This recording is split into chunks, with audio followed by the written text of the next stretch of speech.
I know we're only 4 videos into these practice problems. I'm going to throw you guys with a really hard one. This is also from the UBC set of practice scenarios. This one is going to be difficult, right? You're talking about a hard case. Whether or not you'll be thrown something this difficult during your interview depends on how cruel the people conducting the interview are. But this is going to be up there with the top most difficult ones we can ever encounter. This is going to be okay. This is going to be fun. So this is going to be you over here. You are a doctor. So you can play the doctor in this case. You have a patient. Let's get some information regarding this patient. She is 18 years old.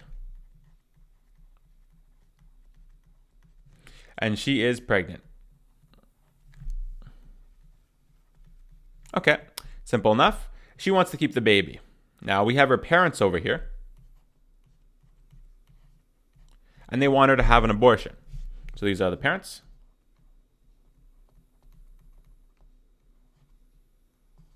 And this is your patient. Now, in most cases, you're not going to have 3 actors in the room, or actors or actresses in this case as well. You're not going to have that many people in the room. You're generally, maximum it's going to be 2. It's generally going to be 1. Maximum, you'll have 2 people in the room.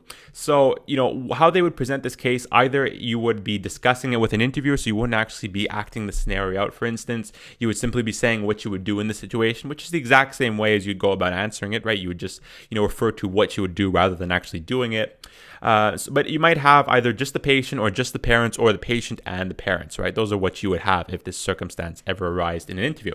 So everything seems simple right now, right? Okay, well, the patient is 18 years old, pregnant. Why did the parents even have a say over here? Well, we have forgot a little bit of a detail over here. Not only is the patient 18 years old and pregnant, she has Down syndrome. Yep. Now, you probably thought this case was going to be over in a few minutes. Well, now this is going to be pretty difficult. What do we do in this circumstance? And now, the principle we're going to have to introduce now in this series, because I'm going to be introducing, principles when we encounter scenarios that require us to think about these principles, is going to be the idea of competence, right? Is somebody able to make decisions in their own best interest, right? Or they can understand what decisions they're going to make. They can understand the consequences of the decisions they're going to make. Can somebody make those decisions? Now, let's say an example of someone who is not competent. Say you have a patient who has Alzheimer's, right? They're 85 years old. They have Alzheimer's that have really further progressed, and they can't understand the decisions they're making. So then the decisions are generally going to be made by an immediate family member who can act in the best interest of the patient, say a spouse or a child, right? For example. So, that's what happens normally when you have someone who's suffering from Alzheimer's. You'll have someone else making the decisions because they can no longer make decisions in their own best interest, because we deem that patient incompetent. That patient who is not competent is unable to make their own decisions. So we have to find someone who is competent to act in their best interest. Now, is this patient competent? Well, that's going to be up to us to determine. That's going to be the hinge of this whole situation. It's going to be hard. It's going to be fun. Trust me. You might be dreading encountering a case like this, but it might actually occur. So let's go ahead and take a look at what the problem is, right? Patient with Down syndrome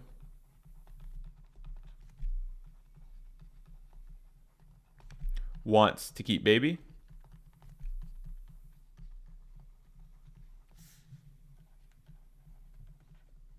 Patient with Down syndrome wants to keep baby. Parents want abortion. Who do we side with in this situation? It's going to be hard, believe me. We are going to want to ask a lot of questions, right? The collect information part of this pipeline is going to be huge. There is so many things we need to ask, because really it's going to come down to whether or not we believe the patient can understand the consequences of the decision they'll make. I don't want to say consequence. It's a negative word when you say consequence. I mean the outcome of the decisions, right? Do they know what they're really getting into? If they commit to something, do they understand what that's going to be? If you ask the right questions, you will be able to find out whether or not this is true. So if you have, even the patient with Down syndrome, you can actually determine whether or not they understand what they're making, the decisions they're making, and then we can determine who to side with. So collect information. Let's start off by talking to the patient. So start off with the patient over here. So patient questions, because we're going to be asking questions to a bunch of different people here. Now, we want to understand what she can understand, right? Mental illness is not the same for every single person, right? One person with Down syndrome may be able to comprehend more than another person with Down syndrome, right? So we don't really know what her, how, to what extent she can understand and comprehend. So let's go ahead and ask some questions, right? First question we'll ask, what do you know about pregnancy?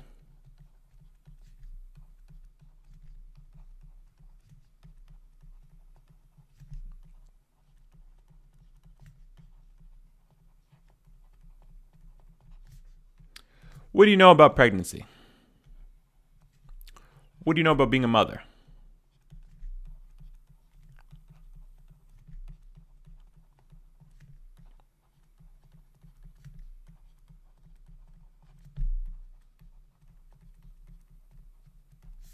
And caring for a child?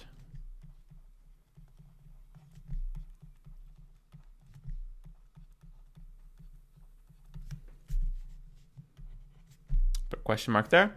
What would happen when the baby's born? What are your plans when the baby is born?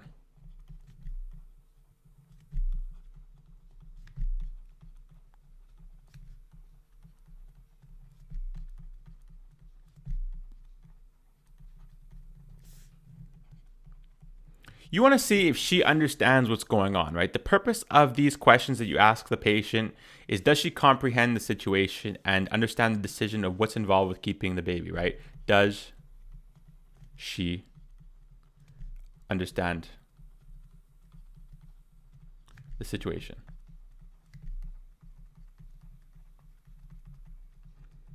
Does she really understand what's going on? So you're going to want to tailor your questions around seeing if this patient really understands what's going on. Now you can go ahead and talk to the parents as well, right? You'll have them available to discuss with. Now it's going to be difficult to parents because we know automatically they're going to be entering this with bias, right? Obviously, the patient also will have some bias if, maybe not voluntary bias. It's not something that she's going to necessarily want, but it's just the angle she has, right? She might be thinking things with in a more simplistic manner, and she just might like the idea of a baby, right? She might not understand what exactly it means to be a mother and all the requirements. So you can go ahead and talk to the parents, right? So these would be questions for parents.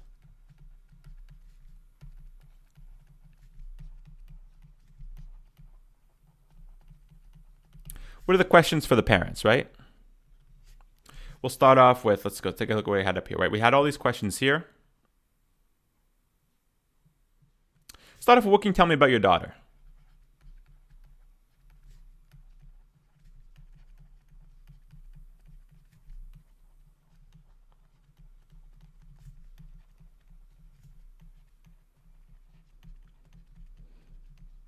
Collect some information from them. Like I said, they're going to be biased, but you have to, just hear what they have to say, right? So, what can you tell me about your daughter, right? So tell them about the condition, what limitations or how, what's the best way to put it? Like, what does the daughter understand? What is her learning level? I guess would be the best way to put that, right? Sorry, I couldn't figure out the best way to phrase it. So what can you tell me about your daughter? What is her learning level, right?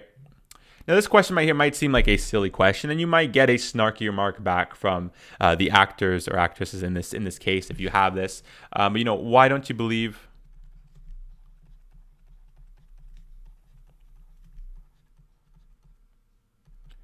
your daughter should go through with this pregnancy?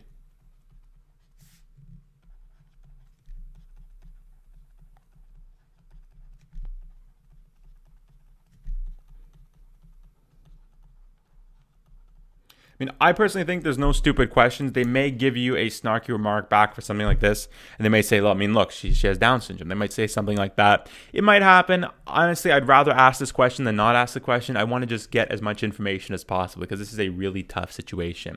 So why don't you believe your daughter should go through this pregnancy? And the last question, if it was not answered with one of the previous questions, would be, what do you believe will happen to the baby after birth?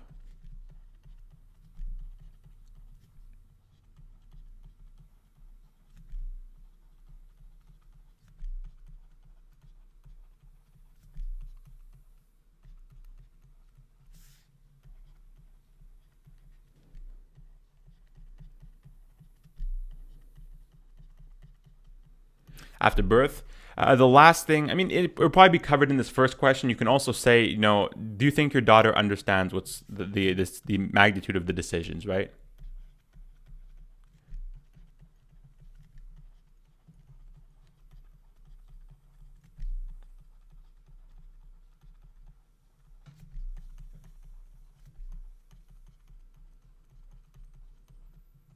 And hopefully they can give you honest answers for all these. Now it's going to be hard, right? This is all the information we've collected. We've asked a ton of questions.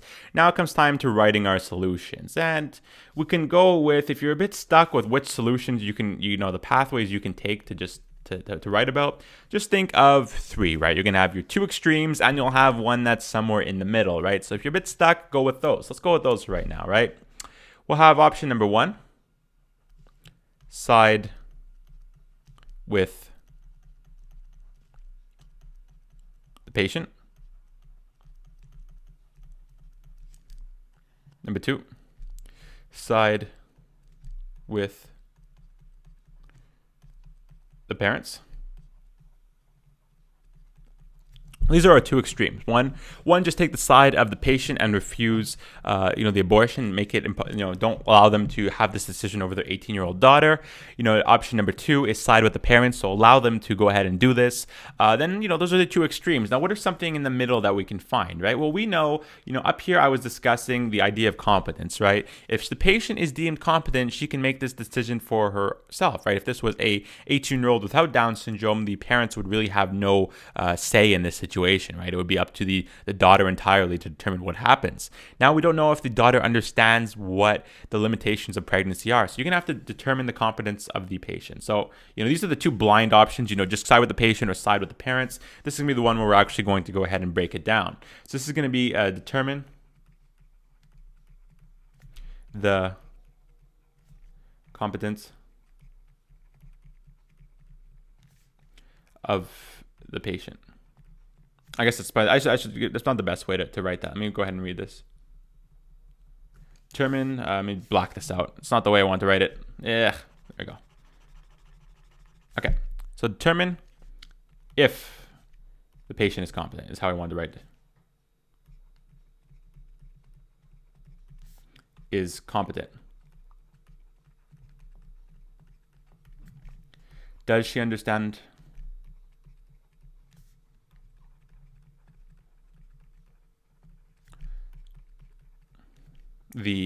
once again, I don't want to use the word consequence. It seems like a negative word. The implications.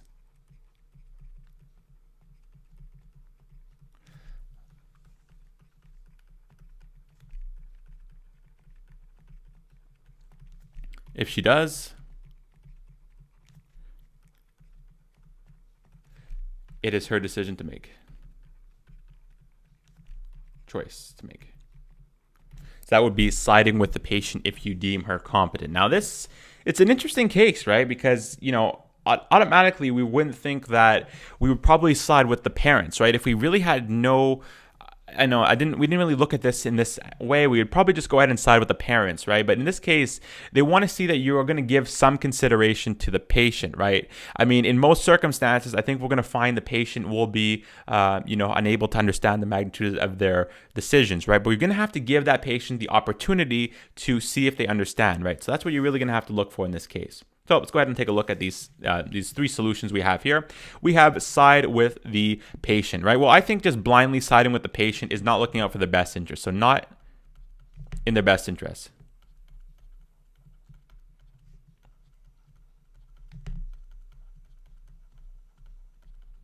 And the reason why it's not in their best interest is they may be getting involved in something that really they don't want, right? Maybe they don't really know what a pregnancy is about and they like the idea of a pregnancy, but maybe when you give them a little bit more details, it's going to find that's not something they actually want, right? When you educate her a little bit more, maybe she'll even say, oh, maybe that's not something I want, right?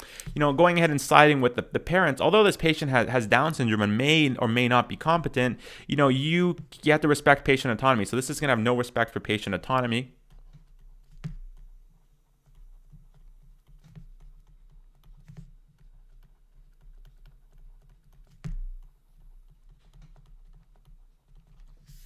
And this last one is going to go by both ideas, right? Because really, this idea is going to make sure that the patient understands what's going on. While there might be a small percentage chance that she actually does understand what's going on, I mean, most circumstances, you're probably going to be siding with the parents in this case. However, you really can't just side with the parents without determining if the patient is competent. If you find that the patient is actually competent, then you can go ahead and side with the patient. If you find that she's not competent, well, you should have no guilt in siding with the parents, right? Because they will be the closest immediate family members who will be able to act in the best interest of the patient. So in this case over here, this will be the best solution. So you're going to go down here and you're going to go and you say what you're going to do is you're going to determine competence. This is the final solution. Determine patient. Determine if patient is competent. There we go. So determine if patient is competent before choosing your side. So what you're going to do is you're going to sit the parents down and say, is this okay? Make sure they say, is this okay?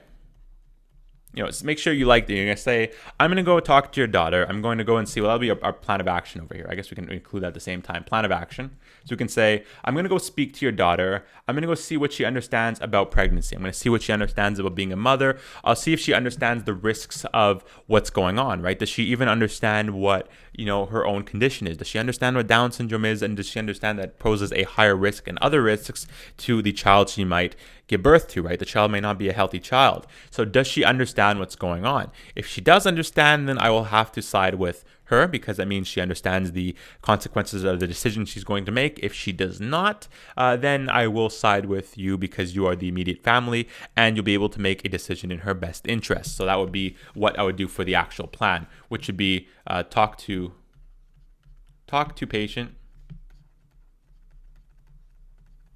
to determine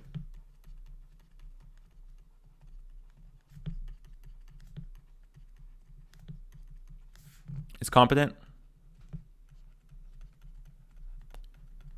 If she is,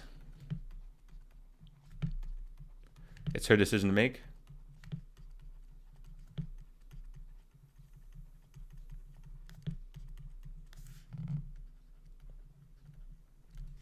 If not, the parents will act in her best interest.